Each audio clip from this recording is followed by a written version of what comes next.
오늘 본문 말씀을 거라사인의 광인을 고치신 예수님이란 제목으로 함께 말씀을 나누도록 하겠습니다. 오늘 본문 말씀은 저희가 크게 세 단락으로 나눠서 보고자 합니다. 첫 번째 단락은 26절에서 29절로 예수님은 왜 귀신에게 이 사람에게서 나오라고 명령하셨나요? 키워드는 아는 거, 믿는 거, 연약함, 비천함, 돌보심입니다. 우선 첫 번째 키워드에서 우리가 아는 것과 믿는 것의 차이를 우선 좀 발견해야 됩니다. 26절에서부터 말씀을 보도록 하겠습니다. 그들이 갈릴리 맞은편 거라사인의 땅에 이르러, 즉 예수님과 예수님의 제자들은 계속해서 복음 사역을 위해서 풍랑을 헤치고 다시 건너편으로 오셨습니다. 그곳에서도 하나님의 말씀을 전하시고 천국 복음을 선포하시고 모든 연약한 사람들을 고치는 일을 하셨겠죠. 예수님이 그 일은 시신 적이 없으세요. 그런데 이때 어떤 일을 발견하느냐? 귀신 들린 한 사람을 만나게 됩니다. 27절을 보시죠. 예수께서 육지에 내리심에 그 도시 사람으로 귀신 들린 자 하나가 예수를 만나니 그 사람은 오래 옷을 입지 아니하며 집에 거하지도 아니하고 무덤 사이에 거하는 자라. 자, 귀신 들린 사람으로, 즉 이 사람이 형편이 어떤지를 먼저 서술해 줍니다. 그가 지금 어떻게 지내고 있습니까? 옷도 입지 않고 있어요. 집에 거하지도 못해요. 그리고 무덤 사이에 있습니다. 여러분, 우리가 이 장면을 한번 목격했다고 생각을 해보세요. 지금 아무것도 입지 않아요. 어떤 상태예요? 매우 부끄럽고 수치스러운 상태예요. 보는 사람도 부끄럽고 보여주는 사람도 수치스러워요. 특히나 우리가 성적으로 타락해서 이것을 즐기는 것이 아니라 귀신 들려서 자기 의지하고는 상관없이 이러한 상태에 놓여 있어요. 굉장히 연약하고 굉장히 안타까운 사회입니다. 그런데 어디에도 못 들어가요? 집에도 못 들어가요. 집에도 안 들어가는 거예요. 못 들어가게 하는 거예요. 그러니까 옷도 입지 않은 사람이 건물 내부에도 들어가지 못하는 것입니다. 이것은 뭐예요? 그가 수치스러운 상태인데 철저하게 보호받지 못하는 상태라는 거예요. 우리가 29절 말씀을 통해서 사람들이 어떻게 하나요? 이 사람이 이렇게 수치스럽고 부끄럽고 불쌍한 상태에 놓이게 되자 도리어 쇠사슬로 묶어서 잡아놓으려 그래요. 그런데 그것도 끊고 뛰쳐나가 버려요. 그러니까 이 사람 입장에서는 매우 부끄럽고 매우 연약한 상태입니다. 그러면서 어디에 머물러요? 무덤 사이에 거해요. 사람이 있을 수 없는 곳, 사람이 있기를 꺼리는 곳, 사람에게 어떤 편의도 줄 수 없는 곳, 그곳에서 방황하는 것입니다. 예수님의 3대 사역이 뭐였습니까? 천국 복음을 선포하시고 하나님 말씀 가르치고 그리고 모든 약한 거, 악한 거 고치는 것이었어요. 그래서 당연히 예수님은 예수님의 일을 하십니다. 이 사람을 고쳐요. 그런데 이때 이 귀신 들린 자가 뭐라고 얘기합니까? 28절 말씀을 보십시오. 예수를 보고 부르짖음에 그 앞에 엎드려 큰 소리로 불러 이르되, 여러분 보십시오. 예수님을 부르짖는데 그냥 얘기하는 게 아니라 엎드려서 큰 소리로, 내가 완벽하게 인정하는 상태에서 완벽하게 선언하는 모습으로 예수님에 대해서 얘기하는데 뭐라고 얘기해요? 지극히 높으신 하나님의 아들 예수여. 뭐라고 얘기한다고요? 지극히 높으신 하나님의 아들 예수여. 여러분은 예수님의 제자들 중에 이 선언을 할 수 있는 사람이 몇 명이나 있을까요? 예수님의 제자들은 그래도 좀 할 수 있다고 생각을 해봅시다. 그러면은 우리가 이 이스라엘 백성 중에 이 지금 거라사인 지역에, 갈릴리 지역에, 아니면 예루살렘 지역에 이 말씀으로 예수님을 칭할 사람이 얼마나 있을까요? 아마 많지 않을 거예요. 예수님께서 보십시오, 어머니와 당신의 형제들이 왔습니다 라고 했을 때 뭐라고 말씀하셨어요? 하나님의 말씀을 따르는 자라야 나의 가족이라고 얘기했던 것처럼, 우리가 이미 다른 복음서 말씀을 통해서 확인했던 것처럼 그때 예수님의 가족들이 뭐하러 예수님께 온 거였어요? 예수님 잡아가려고. 예수님 미쳤다는 소문이 나고 이 사회 지도층인, 정치적으로 종교적으로 지도층인 바리새인과 헤롯 당과 척을 쥐고 있고 그들이 예수님을 죽이려고 그러거든요. 말리러 온 거였어요. 말리러. 이런 상황이었으니까 누가 예수님에게 이런 호칭을 썼을까요? 지극히 높으신 하나님의 아들 예수요. 여러분들 여기에서 틀린 부분이 있나요? 전혀 없습니다. 여기서 우리가 주의해야 됩니다. 근데 사탄은 왜 이 호칭을 쓰는 거예요? 우선 첫 번째, 우리가 의심할 여지 없이 예수는 하나님의 아들이시고 우리를 구원하시기 위해서 하나님이 보내신 메시아이기 때문에 이 칭호가 합당해요. 그런데 이 칭호를 누가 하고 있냐는 거예요. 오히려 귀신 들린 자, 사탄이 이 귀신 들린 자의 입을 빌려서 하고 있는 거예요. 사탄도 알아요. 그러면 사탄도 지금 신앙 고백한 거예요? 믿음의 고백하는 겁니까? 아니죠. 왜 아닐까요? 주는 그리스도시요 살아계신 하나님의 아들입니다. 이 부분하고 대체 뭐가 다른 거예요? 여러분들 잘 말씀을 보십시오. 사도 베드로의 고백은 무엇으로 시작해요? 주는으로 시작해요. 주는. 우리가 주 예수 그리스도의 명칭에 대해서 우리가 금요일날 우리가 고백하는 것 하면서 우리 주 예수 그리스도를 믿사오니 라고 얘기하면서 주 예수 그리스도의 의미를 우리가 알아야 된다. 근데 주가 무슨 뜻이다? 나의 통치자, 나의 주인. 내가 당신의 명령대로 살기를 기뻐합니다. 나는 당신의 종입니다. 저에게 명령하여 주시옵소서 라는 고백이 포함된 내용이에요. 그런데 오늘 사탄의 고백은 어떻습니까? 예수 그리스도를 알긴 알아요. 그런데 그가 주인이라고 고백하진 않아요. 주인으로 받아들이지 않아요. 믿지 않아요. 누군지는 알아요. 전능하신 분인지는 알아요. 자기들을 쫓아내실 분, 자기들을 심판하실 분이란 건 알아요. 하지만 아는 것과 믿는 것은 이렇게 큰 차이가 있습니다. 여러분, 우리도 스스로 생각을 해봐야 돼요. 우리는 예수 그리스도를 주로 고백하는가? 주로 믿고 선포하고 있는가? 아니면 나는 아는데 아는 걸 적당히 내가 이용해 먹는 삶을 살고 있는가? 여러분, 여기서 참된 그리스도인들과 거짓 그리스도인들의 차이가 나타나는 거예요. 여러분 잘 보십시오. 사탄도 알아요. 사탄도 예수님이 하나님의 아들이신 것과 구세주로 이 땅에 오셨다는 거 알아요. 그럼 사탄도 구원 받았습니까? 사탄도 예수님의 제자가 됐어요? 아니죠. 왜 아니에요? 그는 믿지 않아요. 그리고 그는 하나님의 뜻이 이루어지길 바라지 않아요. 하나님을 알지만 하나님의 하나님됨을 인정하긴 하지만 그의 뜻이 이루어지는 거 원치 않아요. 그것이 아는 것과 믿는 것 그 사이에서 이도저도 아닌 상태에서 머물러 있는 사람들의 모습입니다. 근데 그 대표적인 인격이 누구라고요? 바로 사탄이라고요. 마귀라는 것입니다. 그래서 여러분들 이 내용 주의 깊게 보셔야 됩니다. 우리도 이와 같은 상태가 아닌가 스스로를 점검해 볼 수 있는 굉장히 중요한 내용이죠. 그러면서 뭐라 그래요? 알긴 알아요. 근데 뭐라 그래요? 당신이 나와 무슨 상관이 있나니까 저 좀 괴롭게 하지 마세요. 저한테 시비 걸지 마세요. 이렇게 얘기하는 거예요. 나를 괴롭게 하지 마세요. 왜 그래요? 우리가 두 번째 단락에서 보게 되는 것이지만 예수님은 이들을 무조건에 넣을 수 있는 권세가 있어요. 그리고 하나님께서는 이미 작정하셨어요. 이들을 심판하기로. 이미 심판의 대상이에요. 근데 하나님의 뜻에 따라서 지금 잠깐 유보되어 있는 상태예요. 그러니까 이 사탄이 하나님이 지금 유보시킨 상황에 있는 걸 내가 아는데 예수님 나 괴롭히지 마. 아직은 때가 아니잖아. 나 아직은 허락받은 그 기간 안에 있잖아. 이렇게 얘기하는 것과 마찬가지예요. 그런데 예수님은 뭐라 그러셨어요?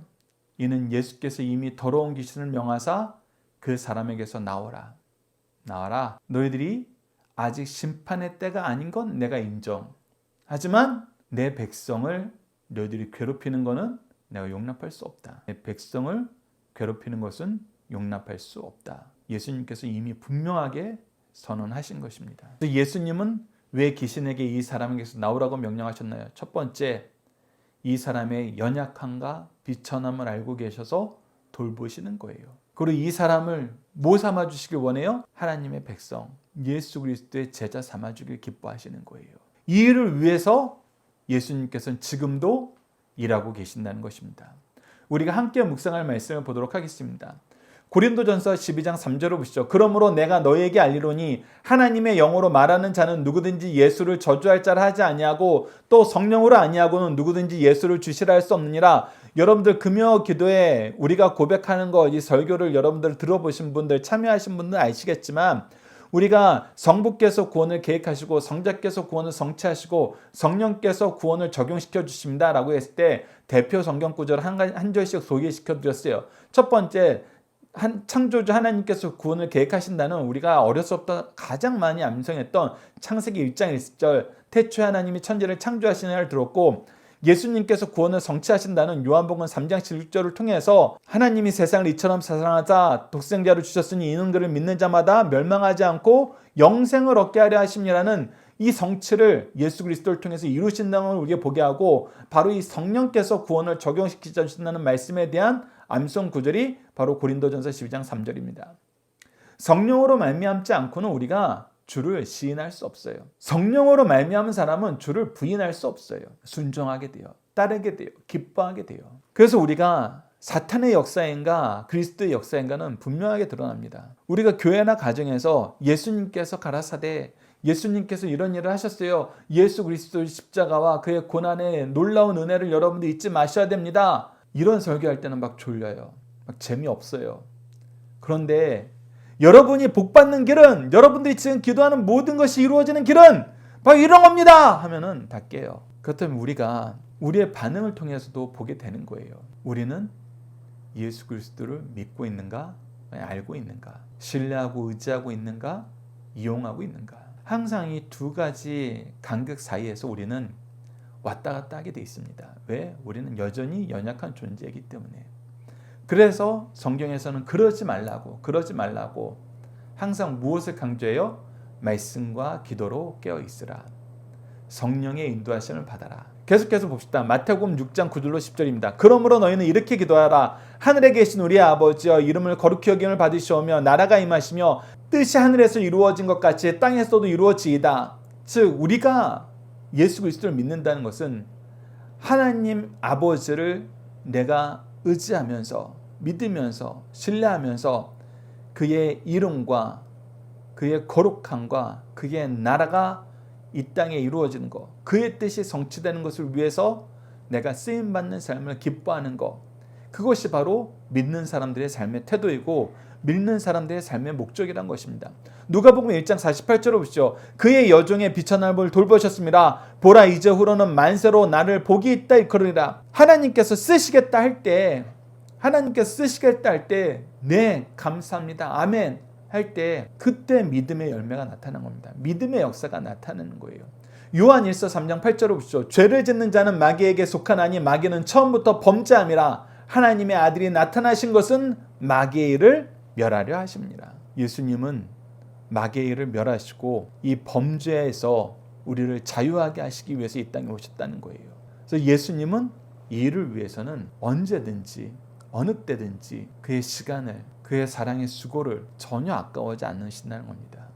지금도 마찬가지라는 거예요. 이 귀신 들린 사람에게도 마찬가지라는 겁니다. 두 번째 단락을 보시다. 두 번째 단락은 30절에서 33절입니다. 군대 귀신은 예수님께 무엇을 구하나요? 예수님은 왜 이것을 허락하셨나요? 키워드는 때이고 무적행입니다. 자, 예수님께서 나오라 했을 때, 예수님 왜 이렇게 괴롭혀요?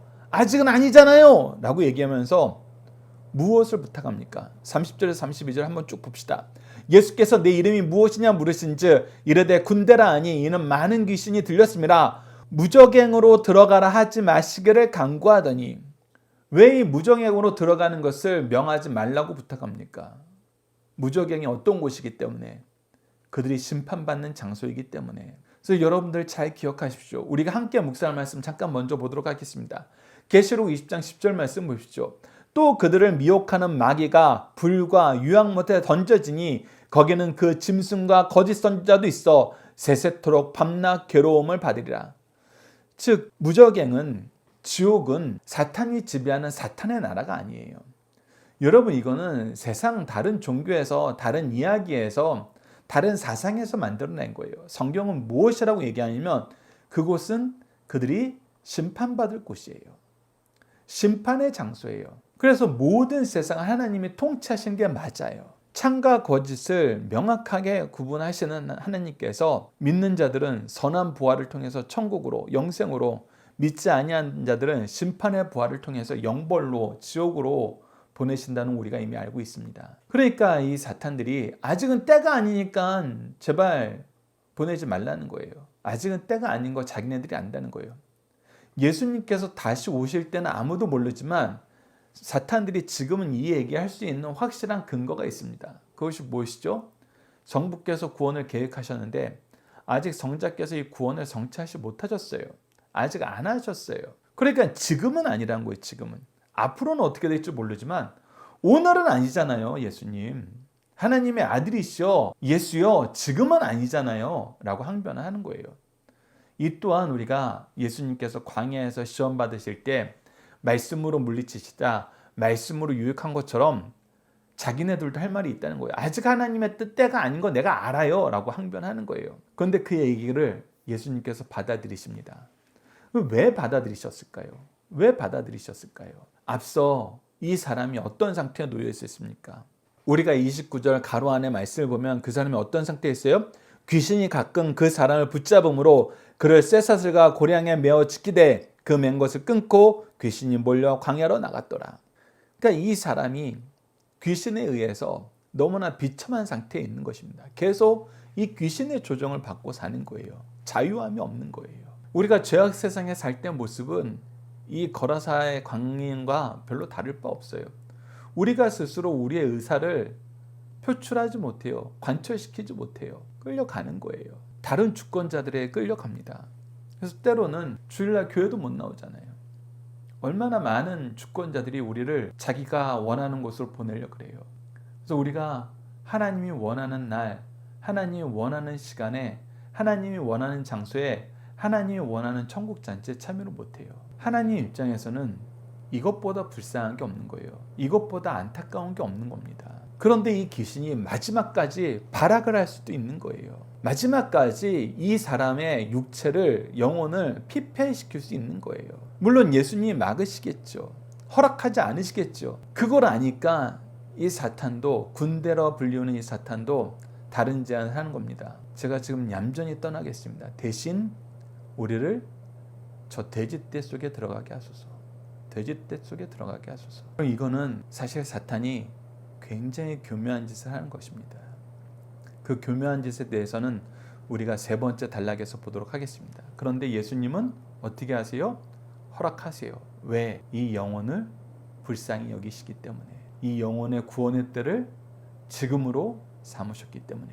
그래서 이 영혼을 위해서라면은 기꺼이 허락하시는 겁니다. 우리가 함께 묵상할 말씀 마태복음 8장 29절 말씀 마저 봅시다. 이에 그들이 소리질러 이르되 하나님의 아들이여 우리가 당신과 무슨 상관이 있나이까? 때가 이르기 전에 우리를 괴롭게 하려고 여기 오셨나이까? 계속 얘기하는 거예요. 아직 때가 아닌 거 알아요. 우리도. 아직은 아닌데 왜 벌써 우리를 괴롭게 하세요? 이러면 안 되죠. 반칙이죠. 이렇게 따져 묻는 거예요. 그런데 사실 이들이 따져 물을 때 누구를 인질로 잡았던 거예요? 이 귀신 들린 사람을 인질로 잡았던 거예요. 이 죄악 세상이 우리를 인질로 잡았을 때 예수님이 어떻게 이 땅에서 우리를 구원하셨나 여러분들 보세요. 세상적으로 보면 굉장히 미련한 거라고 욕먹는 방법입니다. 여러분들 가끔 영화를 보고 정치 뉴스를 보면은 강대국들이 이 테러범들에게 자국의 국민들이 납치당했을 때 때로는 어떤 선언을 해요? 우리는 테러범들과 협상하지 않습니다. 이 선언하시는 거 여러분들 그래도 영화나 드라마 혹은 뉴스에서 보신 적이 있을 거예요. 근데 다 알아요. 뭘 아냐면 선언은 그렇게 하지만 뒤로는 5만 가지 방법을 다 동원해서 어떻게든 구해내려고 노력을 다 합니다. 근데 대외적으로는 그렇게 선언해야 되는 거예요. 그런 정치적인 이유가 있어요. 그런데 예수님은 어떻게 하셨어요? 우리가 지난주 금요일 예수께서 성경대로 나시고 사시고 죽으시고 장사되시고를 우리가 예수님께서 스스로 순종하여 낮아지심에 대한 말씀이라는 것을 확인했었습니다. 첫 번째, 인간의 몸을 입고 오신 것은 뭐예요? 하나님 만드신 율법에 의해 복종한 거였어요. 율법에 스스로 복종하여서 낮아지신 거였습니다. 모든 고난과 비난을 당하셨던 건 뭐예요? 우리가 경험하지 못할, 우리가 감당하지 못할, 특히 창조주로서 인간의 몸을 입고 내려오신 것도 엄청난 큰 낙차인데 근데 그곳에서도 뭐예요? 모든 비천함을 모든 욕과 폭력에 스스로 복종함으로써 즉 모든 비천함에 스스로 복종하시면서 낮아지셨어요. 그리고 십자가상에서는 어떻게 했어요? 죽으실 때는 어떻게 되셨어요? 그가 엘리 엘리 나마 사박다니 나의 하나님 어찌하여 나를 버리십니까? 라고 얘기하면서 하나님의 저주와 진노에 스스로 복종하셨어요. 우리 대신 하나님의 저주와 진노의 대상이 되신 거예요. 그리고 마지막 장사되셨다는 걸 통해서 우리가 무엇을 볼 수 있어요? 이 죄와 죽음의 세력에게까지도 복종하셨어요. 무엇을 위해서? 우리를 속량하시기 위해서. 그래서 우리가 인질로 잡혀 있을 때 예수님은 당신을 대신 내주셨어요. 지금도 마찬가지예요. 이 귀신 들린 한 사람 영혼을 고치시기 위해서 예수님은 참아주시는 거예요. 스스로 양보하시는 거예요. 그것이 예수님이 우리에게 보여주신 영혼을 향한 사랑의 모습이란 겁니다. 세상적으로는 이해가 안 돼요. 네, 예수님 당시의 마을 사람들도 이해를 못했습니다. 세 번째 단락 봅시다. 34절로 39절입니다. 왜 마을 사람들은 구원의 기쁨에 동참하지 못하였나요? 키워드는 구원, 두려움, 떠나길 요청, 전파합니다. 34절을 봅시다. 분명히 기록되어 있어요. 치던 자들이 그 이루어진 일을 보고 무엇을 봤어요? 예수께서 이 귀신 들린 사람을 고치시고 이 귀신들이 군대 귀신이 무엇 하는지를 다 봤어요. 일부만 본 거 아니에요. 다 봤어요. 그런데 도망하여 성내와 마을에 이 일을 알려요. 그래서 무엇을 알렸을까요? 귀신 들린 사람을 예수님이 고쳐주셨어. 우리가 평상시라면 이 환호성을 했겠죠. 근데 35절 보시죠. 사람들이 그 이루어진 일을 보러 나와서 예수께 이르러 귀신 나간 사람이 옷을 입고 정신이 온전하여 예수의 발치에 앉아 있는 것을 보고 이것을 보면 어째야 돼? 기뻐해야 돼요. 감사해야 돼요. 그 가족들을 축하해 줘야 돼요. 근데 뭐예요? 보고 두려워해요. 그리고 다시 한번 확인하는 거예요. 36절. 귀신 들렸던 자가 어떻게 구원받았는지를 본 자들이 그들에게 이르매 지금까지 이루었던 일들을 다 얘기해 주는 거예요. 그랬더니 어떻게 해요? 37절 보십시오. 거라사인의 땅 근방 모든 백성이 크게 두려워요. 이 거라사인 땅만 아니라 그 근방에 있는 사람들이 크게 두려움에 쌓여서 뭐 하기를 바래요? 예수께 떠나가시기를 구하니라. 이 사람들이 두려웠던 건 뭘까요? 이 사람들이 힘겨웠던 건 뭘까요? 도대체 왜 두려움에 휩싸여 예수님과 멀어지려고 그랬죠? 이 두려움이 항상 나쁜 표현으로만 쓰였던 건 아닙니다. 여러분들 우리가 앞서 살펴봤던 누가복음 7장 16절에 모든 사람이 두려워하여 하나님께 영광을 돌려 이르되 큰 선지자가 우리 가운데 일어나셨다 하고 또 하나님께서 자기 백성을 돌보셨다 하더라. 즉 죽은 아들을 외아들을 살려주자 백성들은 예수님이 하신 그 일을 두려워하면서도 큰 선지자가 우리 가운데 왔다. 하나님께서 우리를 돌보셨다. 그 증거가 바로 이 아이를 살리신 예수 그리스도의 은혜다. 예수 그리스도의 권능이다. 이것을 고백했었는데 왜 지금은 두려워서 떠나라 그럴까요? 왜? 다른 건 뭐예요? 그들이 기르던 돼지가 몰살당해버렸어요. 몰살당해버렸습니다. 즉 무엇이 사라졌어요? 내 경제적인 이익이 사라져버렸어요. 내가 육체의 연약함을 앓고 있을 때 영적으로 궁핍해질 때는 예수님이 너무 좋았어요. 그런데 물질적인 경제적인 손해가 생기지 어떻게 돼요? 두려워서 떠나달라 그래요. 이것이 바로 우리가 앞서 살펴봤던 네 가지 밭의 모습에서 가시떨기에 해당하죠. 우리가 함께 묵상할 말씀에 기록해놨습니다. 누가복음 8장 14절 다시 한번 봅시다. 가시떨기에 떨어졌다는 것은 말씀을 들을 자 있나 지내는 중 이생의 염려와 재물과 향락의 기운이 막혀 온전히 결실하지 못하는 자요. 하나님의 뜻을 알게 되었고 그 뜻 안에서 자라가고 있는데 스스로 자기를 고사시키는 거예요.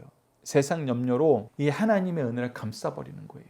이 안타까운 일이 지금 이 거라사인 지방에서 생기고 있다는 것입니다.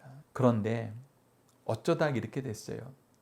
앞서 얘기했던 대로 귀신이 교묘하다는 데가 바로 여기 있습니다. 이 사람 귀신은 예수님이 영혼 사랑하는 걸 알기 때문에 자기가 이 사람 몸에 머물지 못하게 된 거 알아요.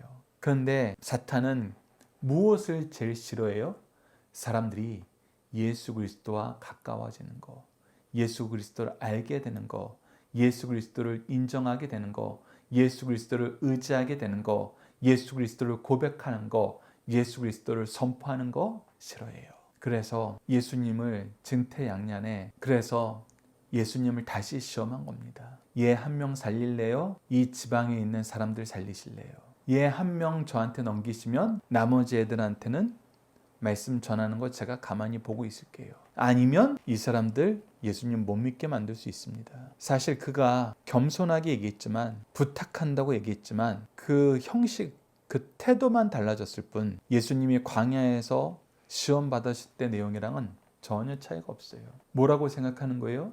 이 세상 모든 사람들 다 내 손아귀에 있소 라고 얘기하는 거랑 마찬가지예요.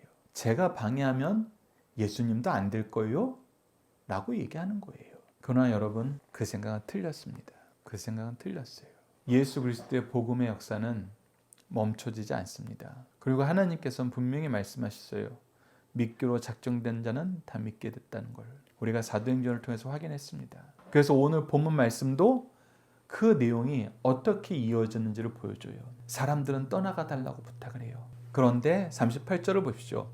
귀신 나간 사람이 함께 있기를 구하였으나 예수께서 그를 보내시며 이르시되 집으로 돌아가 하나님이 내게 어떻게 큰 일을 행하셨는지를 말하라 하시니 그가 가서 예수께서 자기에게 어떻게 큰 일을 행하셨는지를 온 성내에 전파하니라. 예수님은 우선 너에게 맡기신 영혼들, 너희 가족들에게, 너희 집안 사람들에게 이 소식을 알려서 너희 집안 사람들이라도 이 기쁨을 나누도록 해라. 그러나 이 사람은 자기에게 받은 은혜를 하나님의 뜻 안에서 더 열심히 쓰고 싶어집니다. 그래서 어떻게 해요?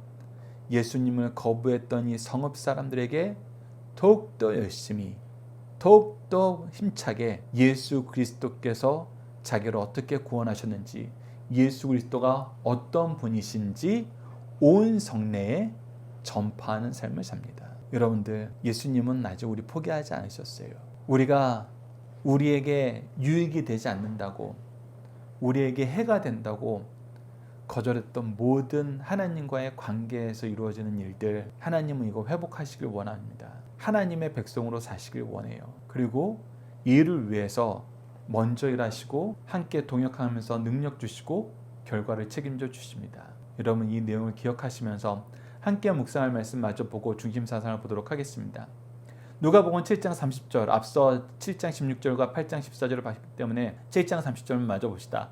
바리새인과 율법 교사들은 그의 세례를 받지 아니하므로 그들 자신을 위한 하나님의 뜻을 저버리니라. 여러분들 항상 기억하셔야 될 게 있어요. 하나님이 우리에게 먼저 된 하나님의 종들을 미리 준비시키셔서 교회도 건축하게 하시고 예배도 준비하게 하시고 사랑의 수고도 봉사도 먼저 하게 하셨어요.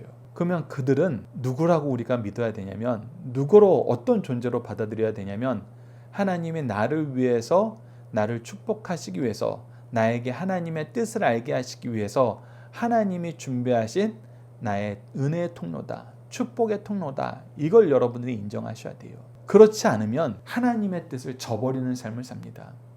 바리새인들과 율법 교사들이, 그의 세례는 여기서는 세례 요한의 세례예요. 세례 요한의 세례를 거절하자 오히려 하나님의 뜻을 거절하는 결과를 낳았어요. 하나님의 뜻은 뭐예요? 유일하신 아들 예수 그리스도를 믿어 영생 얻는 그거예요. 그런데 예수님을 거절하는 데서 멈추는 게 아니라 죽이는 데까지 이르도록 철저하게 타락해버립니다. 여러분들 이 내용을 기억하시면서 중심사상 하나씩 확인하도록 하겠습니다. 마귀에게 정복당한 사람이 얼마나 비참한 것을 보여줍니다. 이 세상에서 가장 불행한 사람은 마귀에게 정복당해 몸과 마음을 자기 뜻대로 할 수 없는 사람입니다. 즉 미친 사람이에요. 우리는 육신의 건강을 위해 늘 조심하며 지키기 위해 노력합니다. 이와 같이 영혼의 건강을 지키기 위해 말씀과 기도와 봉사를 균형 있게 행해야 됩니다. 그래야 악한 사람과 악한 영에게 감염되지 않습니다. 이를 위해 우리는 성령의 인도하심을 받고 살아야 함을 가르쳐주고 있습니다. 두 번째, 예수님께서 사탄, 영적 세계를 지배하고 계심을 보여줍니다. 예수님은 모든 피조물의 창조주로서 아무리 강한 사탄이라도 제압할 수 있는 능력이 있음을 보여주십니다.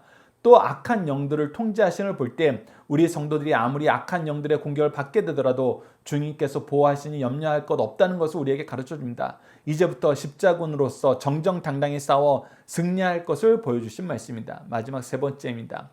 세상 사람들은 어떤 경우에도 경제적 손실을 보지 않으려 합니다. 두 사람이 귀신 들려 인간다운 삶을 살지 못하고 있었습니다. 그를 고쳐 원상회복시켜 놓으셨어요. 이때 귀신이 돼지떼에 들어가기를 원할 때 그 사람의 평안을 위해서 허락하셨습니다. 그러나 돼지 주인들은 큰 경제적 손실을 보게 되었어요. 이때 예수께 떠나기를 청하였습니다. 많은 사람들은 경제적 이익이 있는 신앙이나 사상을 원하며 경제적 손실을 가져온다면 그 무엇보다도 원치 않게 되는 것을 우리가 보게 됩니다.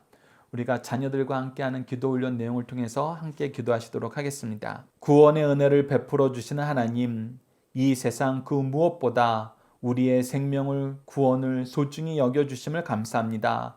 나를 위해 독생자 예수를 주신 그 사랑을 본받지 못하고 조그마한 손해와 귀찮음 때문에 구원의 역사를 멀리함을 용서해 주소서.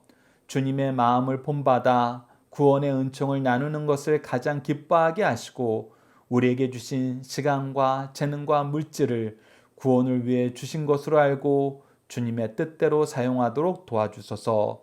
예수님 이름으로 기도드립니다. 아멘.